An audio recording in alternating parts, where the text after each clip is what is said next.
বিসমিল্লাহির রহমানির রহিম। আসসালামু আলাইকুম প্রিয় শিক্ষার্থীরা, আশা করছি পরম করুণাময় আল্লাহ তাআলার রহমতে তোমরা যে যেখানে আছো ভালো আছো। অনলাইন ক্লাসের যে প্রোগ্রাম চলছে তার অংশ হিসেবে একাদশ শ্রেণীর পদার্থবিজ্ঞান তৃতীয় অধ্যায়ের দ্বিতীয় ক্লাস প্রক্ষেপকের গতি এই অংশটি নিয়ে আজকে আলোচনা করছি। এটি গতিবিদ্যার একটা বিশেষ গুরুত্বপূর্ণ অংশ। প্রথমত আমরা দেখি যে এই প্রক্ষেপক কাকে বলে। কোনো বস্তুকে যদি ভূমি থেকে তির্যকভাবে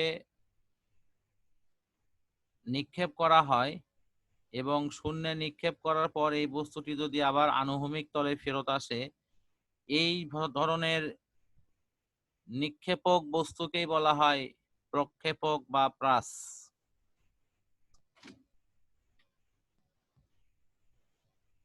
এই প্রক্ষেপকের কিছু গুরুত্বপূর্ণ বৈশিষ্ট্য নিয়ে আলোচনা করছি। এটি একটা নির্দিষ্ট তলে সীমাবদ্ধ থাকবে, এর গতিটা হবে দ্বিমাত্রিক, এর গতি হবে বক্রগতি সম্পন্ন এবং সমত্বরণ বিশিষ্ট, এর গতিপথটি হবে প্যারাবোলিক অর্থাৎ পরাবৃত্তাকার। এই প্রক্ষেপকের ক্ষেত্রে যে গুরুত্বপূর্ণ কতগুলো রাশি থাকে, একটি হলো প্রক্ষেপণ বিন্দু, প্রক্ষেপণ বেগ, প্রক্ষেপণ কোণ। আমি বোর্ড শেয়ারের মধ্য দিয়ে এগুলো একটু দেখানোর চেষ্টা করছি।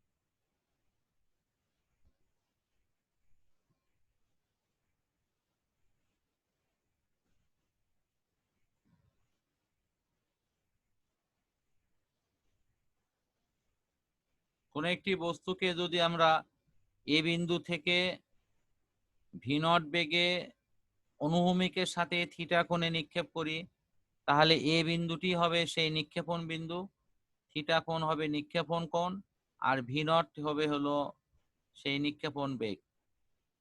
এখানে প্রাসটি একটি অধিবৃত্তাকার পথে বা পরাবৃত্তাকার পথে এটি দ্রুত অতিক্রম করে বি বিন্দুতে আবার ভূমিতে ফেরত আসবে।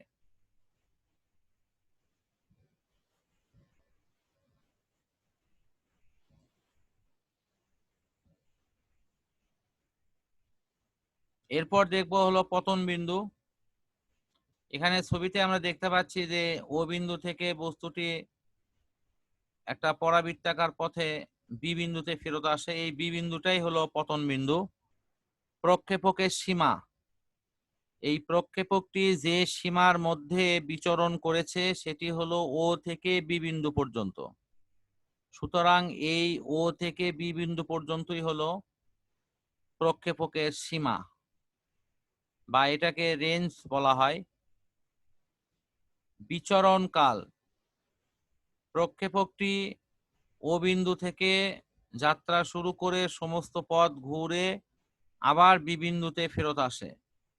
এই যে এর ওঠার এবং নামার অর্থাৎ উত্থানকাল এবং পতনকাল এই মিলে যে সময়টি হবে সেটি হবে বিচরণকাল।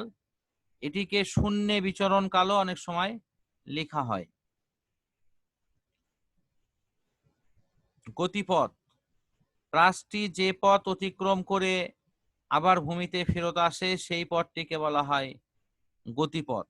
এর গতিপথটি এক্স এবং ওয়াই অক্ষ এর সাপেক্ষে হয়, এই কারণে এটি দ্বিমাত্রিক গতি। সর্বোচ্চ উচ্চতা, ও বিন্দু থেকে কোনো বস্তুকে নিক্ষেপ করার পর এটি সর্বোচ্চ উচ্চতা এইচ এ এইচে পৌঁছে অর্থাৎ এ বিন্দুতে পৌঁছে, আর এ বিন্দুর পর এটি আবার নিম্নগামী হয়ে ভূমিতে ফেরত আসে। কাজেই এই এ বিন্দুটি হবে এর সর্বোচ্চ উচ্চতা, অর্থাৎ অনুভূমিক থেকে ওই কণাটি সর্বোচ্চ যে উচ্চতা পর্যন্ত উঠে এটি আবার ভূমির দিকে ফেরত আসে, সেই উচ্চতাই হলো সর্বোচ্চ উচ্চতা। এরপরে আমরা দেখব প্রক্ষেপকের গতির সমীকরণ। আমরা কোনো প্রক্ষেপককে যখন থিটা কোণে ভি নট বেগে নিক্ষেপ করি, তখন এই প্রক্ষেপকের চলার পথের যে মূল সমীকরণটি হয় তার গাণিতিক রূপটি আমরা পরবর্তী পৃষ্ঠায় দেখব।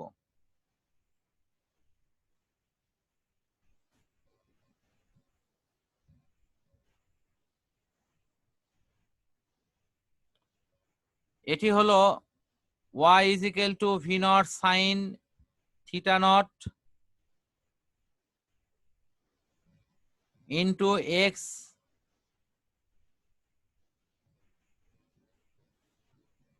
minus gx square by 2 v square cos square theta naught।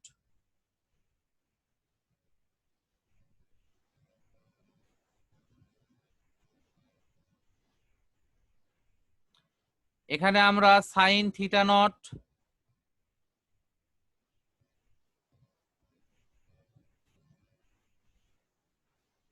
এটাকে আমরা ভাগফলের মাধ্যমে মূল equation y is equal to tan theta naught x into g x square to v naught square cos square theta naught এই আকারেও আমরা প্রকাশ করতে পারি।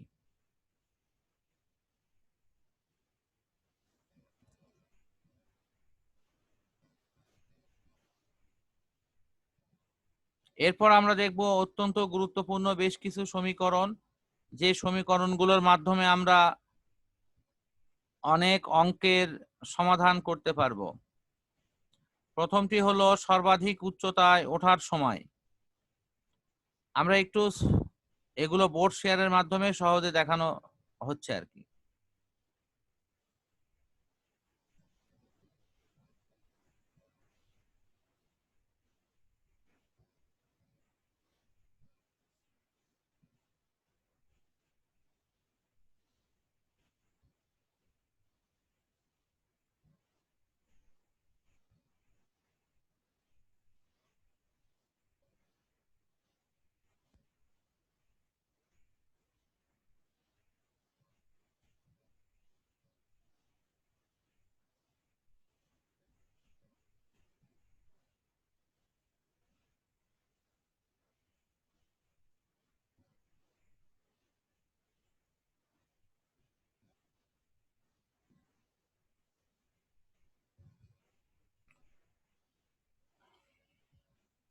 এখানে কোনো বস্তুকে যদি থিটা কোণে নিক্ষেপ করা হয় তাহলে এর উলম্ব দিকে উপাংশক হবে হলো সাইন থিটা নট। এটাকে ভি নট বেগে নিক্ষেপ করা হলে তাহলে V naught sine theta naught, আর আনুভূমিক দিকে এর বেগ হবে হলো V naught cos theta not.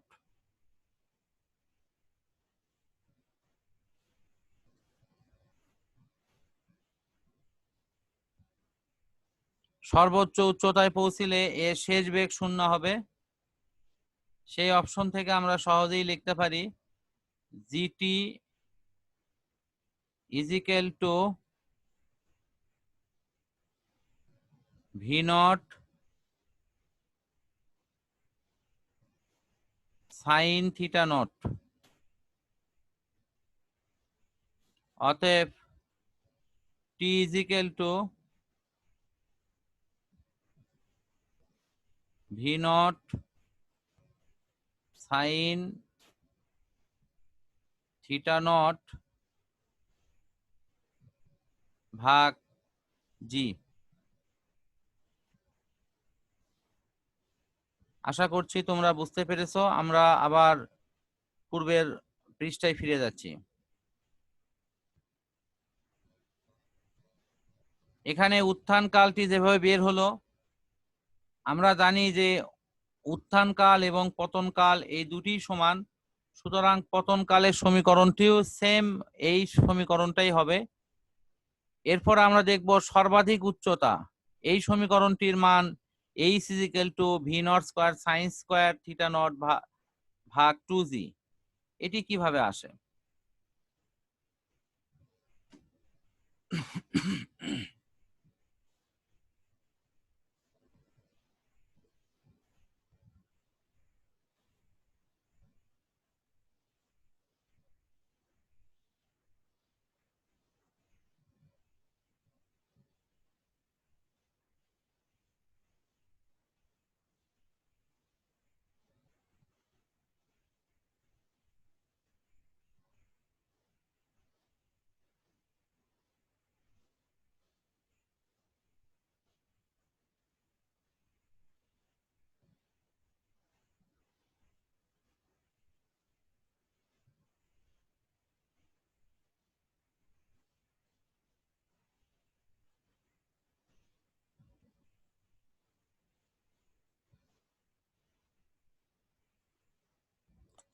আমরা গতির সমীকরণ থেকে সহজেই লিখতে পারি v² = v0 sin² θ0 - 2gh।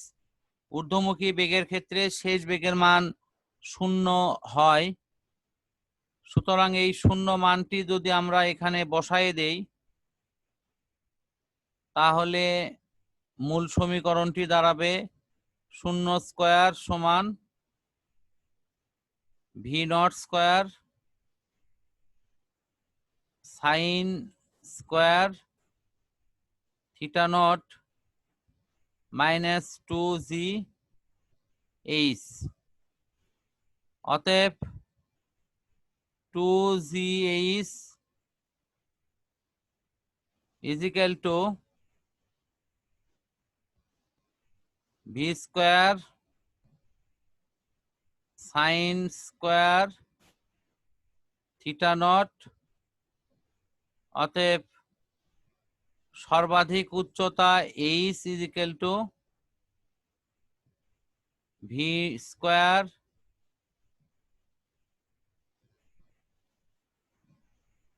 sin² θ0 ভাগ 2g। আশা করছি এই সমীকরণের ক্যালকুলেশনগুলো তোমরা বুঝতে পেরেছো। এই সমীকরণের মাধ্যমে আমরা অনেক রকম অঙ্ক সলভ করতে পারি এবং গ নম্বরে সৃজনশীলে এই নিয়মের প্রচুর অঙ্ক পরীক্ষায় আসে। শিক্ষার্থী বন্ধুরা, তোমরা সবাই এটি প্র্যাকটিস করবা এবং এই নিয়মের আলোকে অঙ্কগুলো উদাহরণ থেকেও করে ফেলবা।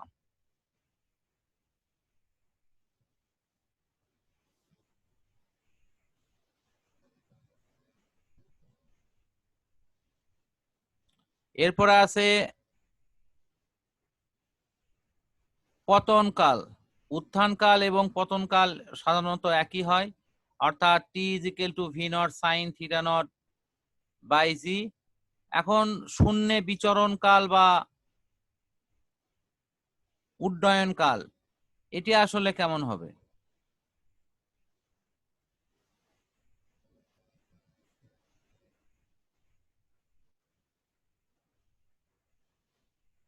শূন্যে বিচরণ কাল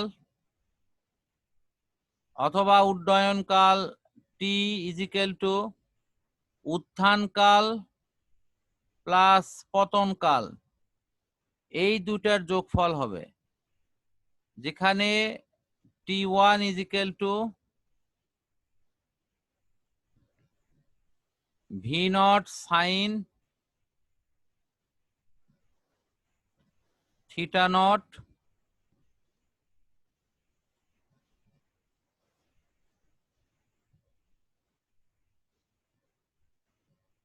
/ g। এখান থেকে আমরা সহজেই ক্যালকুলেশন করে, যেহেতু t1 = t2, সুতরাং আমরা এই মান বসায় দিলে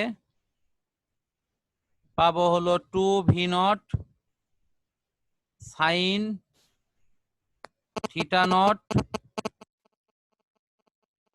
ভাগ জি।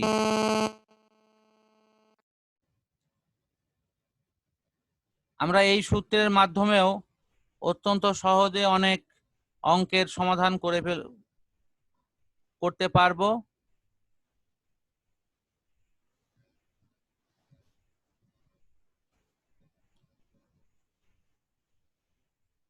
শূন্যে বিচরণকাল এর অর্থ হচ্ছে বস্তুটি উপরের দিকে ওঠার সময় কতটুকু নিল, আবার এটা যখন নিচের দিকে নেমে আবার ভূমিতে আসবে তখন কতটুকু সময় লাগছে, এই দুইয়ের যোগফল। সুতরাং আমরা ওখানেও ওই দুই রকম সময়ের যোগফল করেছি এবং মূল সমীকরণটা আমরা পেয়ে গেছি। আশা করছি শিক্ষার্থী বন্ধুরা এই সমীকরণগুলো তোমরা আত্মস্থ করবা। এর মধ্য দিয়ে আজকের পড়া আমি শেষ করছি। তোমরা সবাই সুস্থ থাকো, পরম করুণাময় আল্লাহ তাআলার কাছে এই প্রার্থনা করে আজকে শেষ করছি। আসসালামু আলাইকুম।